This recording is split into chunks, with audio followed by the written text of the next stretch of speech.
Good morning everyone, welcome back wifi study with Nandini, जहां पर हम डिस्कस करेंगे 28 के करंट अफेयर। और आइए हम अपने डेली मॉर्निंग के थॉट के साथ स्टार्ट करते हैं। सफलता उसी को मिलती है जो लक्ष्य की तरफ मेहनत का हाथ पकड़े निसंदेह चलता रहता है। यानी अगर आप मेहनत कर रहे हैं, अपने लक्ष्य के लिए फोकस्ड हैं, आपको पता है कि आपको क्या प्राप्त करना है, आपको क्या चाहिए और उसके लिए लगातार मेहनत कर रहे हैं, सफलता और असफलता को बिना ध्यान में रखे हुए, तो निश्चित ही एक दिन आपकी मेहनत रंग लाएगी और सफलता आपके कदमों को चूमेगी। तो इसी के साथ में हम स्टार्ट करेंगे आज की अपनी क्लास। सबसे पहले हम बात करेंगे अर्थ आवर डे के बारे में, जो हर साल मार्च के महीने में जो लास्ट शनिवार होता है यानी लास्ट सैटरडे होता है, उस दिन मनाया जाता है। पहली बार ये कब मनाया गया था? तो पहली बार ऑस्ट्रेलिया के सिडनी में 31 मार्च 2007 को मनाया गया था और अब लगभग 172 देशों में इसको मनाया जाता है। अच्छा, इसमें करा क्या जाता है ये भी देख लेते हैं। तो इस दिन क्या करा जाता है कि दुनिया के लोगों को रात के 8:30 से 9:30 के बीच में अपने मन से यानी स्वेच्छा से अपने आसपास की जो लाइट है उसको बंद करना होता है 1 घंटे के लिए। उसके पीछे का रीजन ये दिया गया है कि बिजली बंद करने से क्या होगा कि कार्बन का उत्सर्जन कम होगा और ऊर्जा की बचत होगी। ठीक है, और इस तरीके से हम अपना जो प्रेम है प्रकृति के प्रति और जलवायु परिवर्तन के प्रति दिखा सकते हैं। इसलिए ये डे सेलिब्रेट करा जाता है मार्च के महीने के आखिरी शनिवार को अर्थ आवर डे के नाम से। देखिए, अब हम बात कर रहे हैं, हम सबको बहुत अच्छे से पता है कि जो विश्व महिला मुक्केबाजी चैंपियनशिप हो रही थी, इसकी मेजबानी भारत कर रहा था और ये जो चैंपियनशिप है ये नई दिल्ली में ऑर्गेनाइज करी गई थी। तो इसी क्षेत्र में हम देखते हैं कि 26 मार्च को जो निखत जरीन है, भारतीय महिला मुक्केबाज है, उन्होंने 50 किलोग्राम वर्ग में स्वर्ण पदक जीता है और इन्होंने हराया है किसको? वियतनाम की गुएन थी टैम को हराया है। साथ में ही निखत जरीन 2 स्वर्ण पदक अपने नाम करने वाली, लगातार 2 स्वर्ण पदक अपने नाम करने वाली केवल दूसरी भारतीय महिला मुक्केबाज बन गई हैं। और ये पहले किसके नाम था? तो पहले नंबर पर है एमसी मैरी कॉम। साथ में मैं आपको ये भी बता दूं कि इस वैश्विक प्रतियोगिता में रिकॉर्ड 6 स्वर्ण पदक जीते हैं एमसी मैरी कॉम ने। अब हम बात कर रहे हैं 26 मार्च को ही नई दिल्ली में जो भारतीय लवलीना बोरगोहेन है, उन्होंने विश्व महिला मुक्केबाजी चैंपियनशिप के 75 किलोग्राम जो वर्ग है उसके फाइनल में ऑस्ट्रेलिया की ऑस्ट्रेलिया की कैटलिन पार्कर को हराया और स्वर्ण पदक अपने नाम कर लिया है। तो इस तरीके से हम देखते हैं कि भारतीय, मतलब कल भी हमने पढ़ा था कि 2 स्वर्ण पदक आए और आज भी हम पढ़ रहे हैं कि 2 स्वर्ण पदक आए हैं। ठीक है, अब हम इसकी लिस्ट देख लेते हैं कि कौन सा पदक किसको किसको मिला है जो भारतीय मुक्केबाज हैं। देखो, सबसे पहले जो हमने बात करी थी नीतू घांगस की करी थी, जिन्होंने 45 से 48 किलोग्राम भार वर्ग में स्वर्ण पदक जीता था। स्वीटी बुरा के बारे में बात करी थी, जिन्होंने 75 से 81 किलोग्राम जो भार वर्ग था उसमें स्वर्ण पदक जीता था। अब हमने बात करी है निकहत जरीन के बारे में, जिन्होंने 48 से 50 किलोग्राम भार वर्ग में स्वर्ण पदक जीता है। इसके बाद लवलीना बोरगोहेन है, जिन्होंने 70 से 75 किलोग्राम भार वर्ग में स्वर्ण पदक जीतकर भारत का नाम ऊंचा करा है।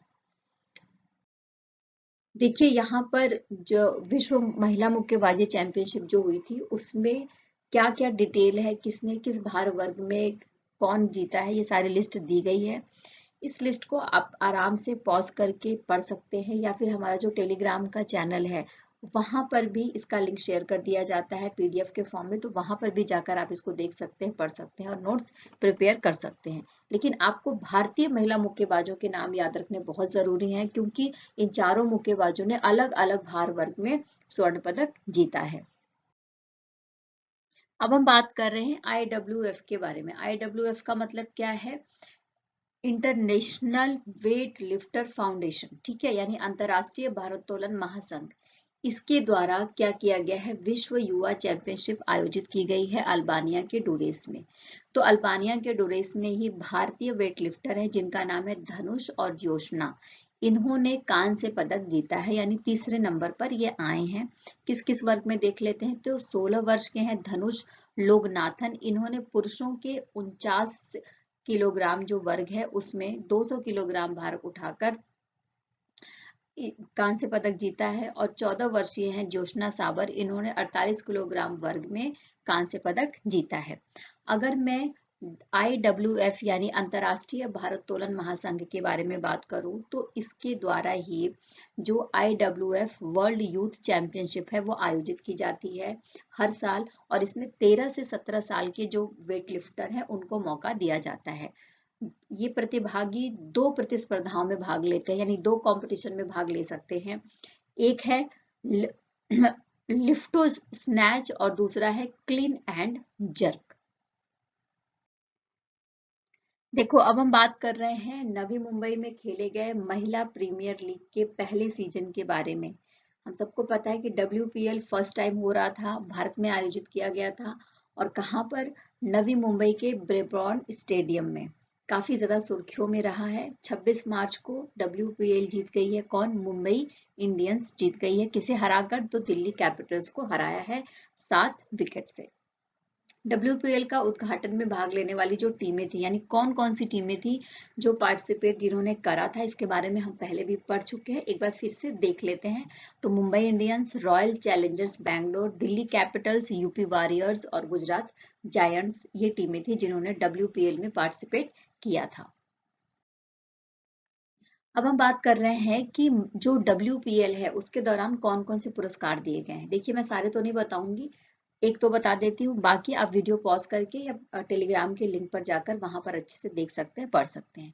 तो चैंपियन थी मुंबई इंडियंस, उपविजेता थी Delhi Capitals. Emerging player of the season का अवार्ड किसको मिला है? तो यास्तिका भाटिया को मिला है, जो मुंबई इंडियंस से रिलेट करती हैं। कैच ऑफ द सीजन किसको मिला है? तो हरमनप्रीत कौर है, जो मुंबई इंडियंस की कप्तान है। और सबसे मूल्यवान पुरस्कार किसको मिला है? तो हेले मैथ्यूज को मिला है, जो मुंबई इंडियंस से रिलेट करती हैं। अब हम बात कर रहे हैं केरल के सर्वोच्च नागरिक सम्मान के बारे में। केरल का जो सर्वोच्च नागरिक सम्मान है उसका नाम है केरल ज्योति। और ये जो केरल ज्योति सम्मान है, केरल का सर्वोच्च सम्मान, ये दिया गया है, वहां के लेखक हैं जिनका नाम है MT वासुदेवन नायर, उनको दिया गया है। और साथ में ही जो दूसरा सबसे ऊंचा पुरस्कार है केरल का, उसका नाम है केरल प्रभा। तो केरल प्रभा दिया गया है अभिनेता मम्मुटू, सिविल सेवाधिकारी हैं माधव मेनन, और लेखक है ओम चेरी NN पिल्लई। इन तीनों को साझा रूप से दिया गया है केरल प्रभा। सबसे इंपॉर्टेंट है केरल ज्योति, जो केरल का सबसे प्रमुख सर्वोच्च सम्मान है, जो दिया गया है लेखक MT वासुदेवन नायर को। अच्छा, ये पुरस्कार किसके द्वारा प्रदान किया गया है? तो केरल के गवर्नर कौन है? आरिफ मोहम्मद खान, उनके द्वारा प्रदान किया गया है। केरल का जो पुरस्कार है, सर्वोच्च नागरिक सम्मान है, वो 3 श्रेणियों में दिया जाता है: केरल ज्योति, केरल प्रभा और केरल श्री। देखिए, अब हम बात कर रहे हैं, एक ऐप लॉन्च किया गया है प्रधानमंत्री नरेंद्र मोदी के द्वारा, जिस ऐप का नाम है कॉल बिफोर यू डिग। ठीक है, CBUD के नाम से इसको लॉन्च किया गया है, कॉल बिफोर यू डिग को। और साथ में आपको बता दें कि अनियंत्रित खुदाई और उत्खनन से निपटने के लिए इस ऐप को लॉन्च करा गया है। हम सबको पता है कि जमीन के भीतर हम अपनी जो केबल्स है, जो गैस पाइपलाइन है, पानी से रिलेटेड जो पाइपलाइन है, बिजली से रिलेटेड केबल या दूर संचार से रिलेटेड जो केबल्स है, वो जमीन के अंदर हम बिछाते हैं, ठीक है ना, लगाते हैं। अब इससे क्या होता है कि अगर खुदाई की जाती है तो कहीं केबल की तार कट गई है, तो पता चला कि जो पानी की पाइपलाइन है वो फट गई है। इस तरीके की घटनाएं आती हैं, और देखा गया है कि पूरे भारत में लगभग 3000 करोड़ रुपए का नुकसान हो जाता है इससे। तो इसी नुकसान से बचने के लिए क्या करा गया है? ये जो ऐप है लॉन्च करा है, कॉल बिफोर यू डिग को लॉन्च करा गया है। यानी अगर आप कहीं खुदाई करने जा रहे हैं तो इस ऐप के माध्यम से पहले आप उस जगह की जानकारी दीजिए, बताइए, और उसके बाद आप वहां पर खुदाई कर सकते हैं। ये स्पेशली जो असंगठित क्षेत्र हैं, जो जो बिना जानकारी के ही खुदाई करने लगते हैं, स्पेशली उन लोगों के लिए लॉन्च किया गया है। क्योंकि संगठित क्षेत्र में या जो गवर्नमेंट काम कराती है उसमें तो सारा सर्वे के बाद किया जाता है, लेकिन असंगठित क्षेत्र में जहां पर कभी कुछ होता है तो तुरंत खुदाई करनी स्टार्ट कर देते हैं बिना किसी जानकारी के। तो ऐसे लोगों के लिए, इस तरीके की घटनाओं से बचने के लिए कॉल बिफोर यू डिग को लॉन्च किया गया है प्रधानमंत्री नरेंद्र मोदी के द्वारा। नेक्स्ट हम बात कर रहे हैं एक फिश मिली है जिसका नाम है तमिलनाडु ब्राउन मोरे ईल। ठीक है, और इसका जो सामान्य नाम है वो क्या है, तो जिम्नोथोरैक्स तमिलनाडु डुएंसिस। ये कहाँ पर मिली है, तो जैसा कि आप मैप में अच्छे से देख सकते हैं कि तमिलनाडु का जो पूर्वी दक्षिणी पूर्वी तट है, यानी तमिलनाडु का जो पूर्वी तट है, बंगाल की खाड़ी वाला, बे ऑफ बंगाल वाला, वहां पर ये मछली मिली है। और ये फिश देखने में कुछ इस तरीके की है, ग्रीन कलर की, आप देख सकते हैं। ठीक है, जिसका नाम क्या है, तो जिम्नोथोरैक्स तमिलनाडु डुएंसिस, है ना। और इसका जो वैज्ञानिकों ने नाम दिया है वो क्या है, तमिलनाडु ब्राउन मोरे इल नाम दिया है। ये बंगाल की खाड़ी में जो भारत का दक्षिण पूर्वी तट है वहां पर पाई गई है। और लखनऊ का जो राष्ट्रीय मछली संग्रहालय है वहां पर इसको पंजीकृत भी किया गया है। इसको पंजीकृत करने का काम किसने करा है, तो जियोलॉजिकल नोमेनक्लेचर पर अंतर्राष्ट्रीय आयोग के द्वारा ऑनलाइन पंजीकरण प्रणाली के द्वारा इसको पंजीकृत किया गया है। और अब जो भारत का बे ऑफ बंगाल है और भारत का जो दक्षिणी पूर्वी हिस्सा है वहां पर पहले 28 प्रजातियां पाई जाती थी जिम्नोथोरैक्स की, और अब कितनी पाई जाएंगी, और अब 29 प्रजातियां पाई गई हैं।